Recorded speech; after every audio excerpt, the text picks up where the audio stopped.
Halo, kembali lagi bersama Klinik Bimbel. Kali ini kita akan membahas tentang video selanjutnya. Jadi kalau di video sebelumnya kita tahu bahwa gametogenesis itu kan ada yang punyanya hewan sama tumbuhan ya. Nah, sebentar kita tulis dulu. Jadi gametogenesis bisa terjadi pada hewan dan juga tumbuhan, di mana prosesnya kalau hewan itu tadi namanya spermatogenesis sama oogenesis. Jadi yang tadi di video sebelumnya kita udah bahas itu gametogenesis pada hewan. Nah, sekarang yang akan kita bahas itu yang pada tumbuhan. Di sini ada yang namanya mikrosporogenesis. Dia itu adalah pembentukan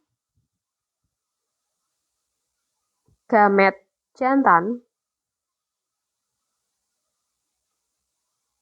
atau serbuk sari, sedangkan satunya kita sebut sebagai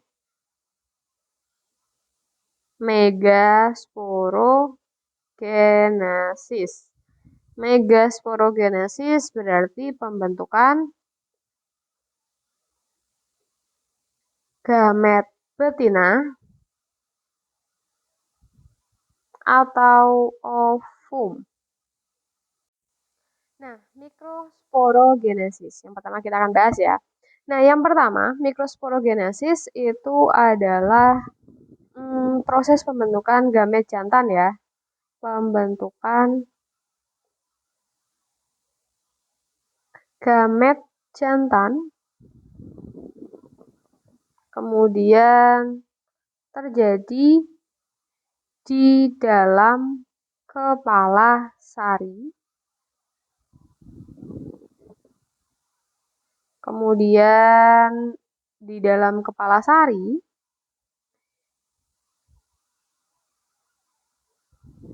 itu ada kantong serbuk sari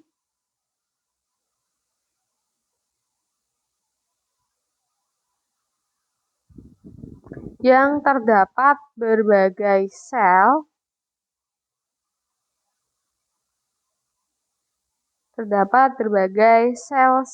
induk dari serbuk sari atau biasanya kita sebut dengan mikrospora yang sifatnya diploid. Kemudian pembentukan mikrospora itu pembentukan mikrospora di dalam buluh serbuk sari itu berasal dari mikrosporosit. Lalu mikrosporogenesis itu akan menghasilkan dua macam inti sebanyak 3 buah inti. Untuk tahapannya, kalau misalkan kita jabarkan ya dari gambar, itu yang pertama ada sel induk dari mikrospora, itu akan melakukan pembelahan secara meiosis.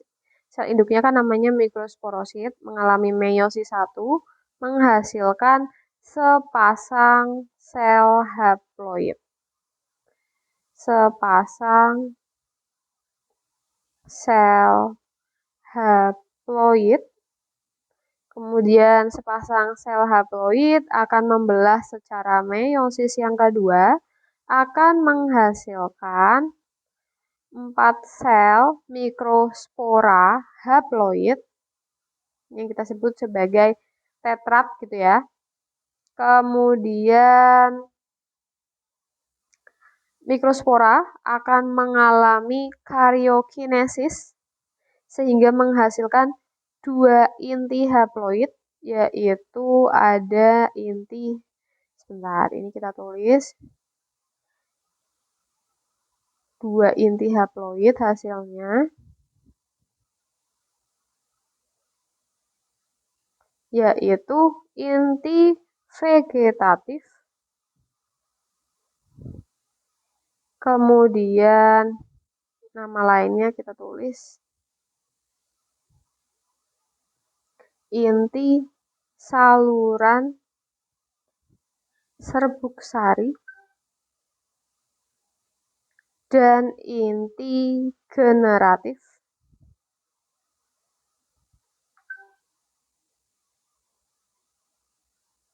Oke, inti saluran serbuk sari yang ini sama yang ini ya. Nah, kemudian inti generatif membelah secara mitosis sehingga menghasilkan 2 inti sperma yang disebut sebagai inti generasi pertama dan inti generatif kedua. Oke, kita tuliskan. Jadi tadi ingat karyokinesis itu mengubah 2 inti haploid.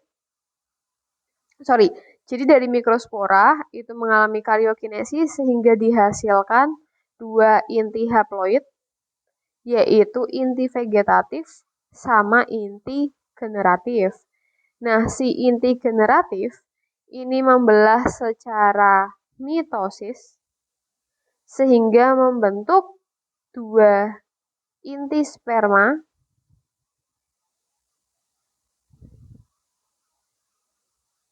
yang dikenal dengan inti generatif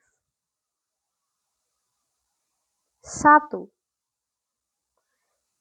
dan inti generatif kedua. Selanjutnya kita akan belajar tentang megasporogenesis. Jadi megasporogenesis itu bisa dikatakan gametogenesis pada alat kelamin betina. Ya, gametogenesis pada betina, di mana megasporogenesis itu adalah proses pembentukan megaspora dalam ovulum atau ovarium yang berasal dari megasporosit. Kemudian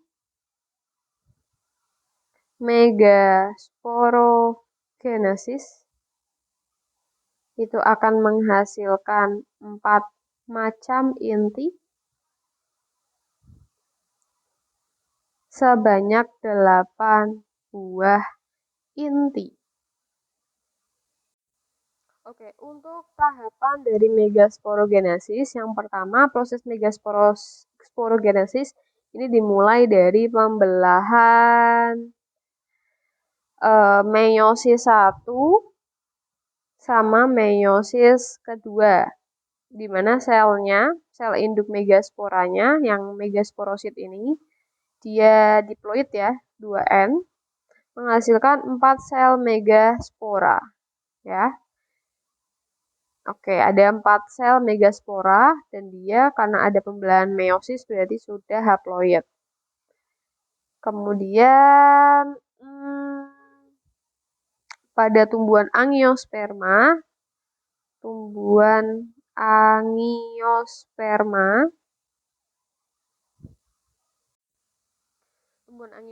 adalah yang berbunga. Itu hanya ada 1 megaspora yang, jadi oke, kita jelasin ya. Hanya ada satu yang fungsional, sedangkan 3 lainnya degenerasi atau mati. Kemudian sel megaspora yang haploid itu akan mengalami pembelahan, kita tambahkan di sini biar lebih jelas. sel megaspora yang haploid itu mengalami 3 pembelahan mitosis, lalu akan dihasilkan 8 sel megaspora di dalam gametofit betina.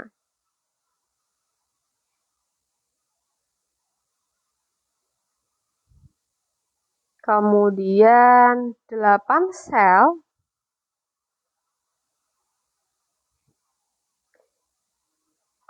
tersusun menjadi 3 sel antipoda, kemudian 2 inti kutub atau inti kandung lembaga,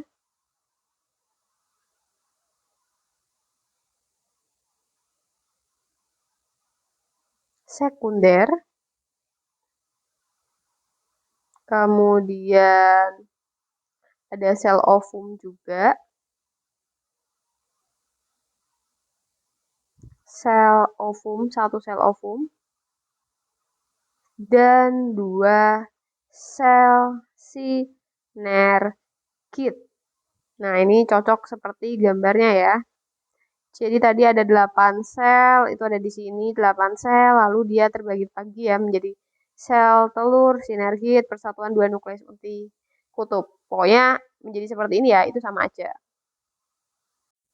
Nah, kalau kalian mau melihat perbedaannya, kalian bisa baca, ini ada tabelnya. Sebagai contoh, kalau misalkan mikroskopis itu terjadi di kepala sari. Kalau megasporogenesis, dia di bakal buah atau ovum. Mengalami 2 karyokinesis, yang ini 3 kali. Ini ada 4 sel hidup, ini hanya 1 sel hidup, dan 3 lainnya tergenerasi. Nah, kurang lebih seperti itu.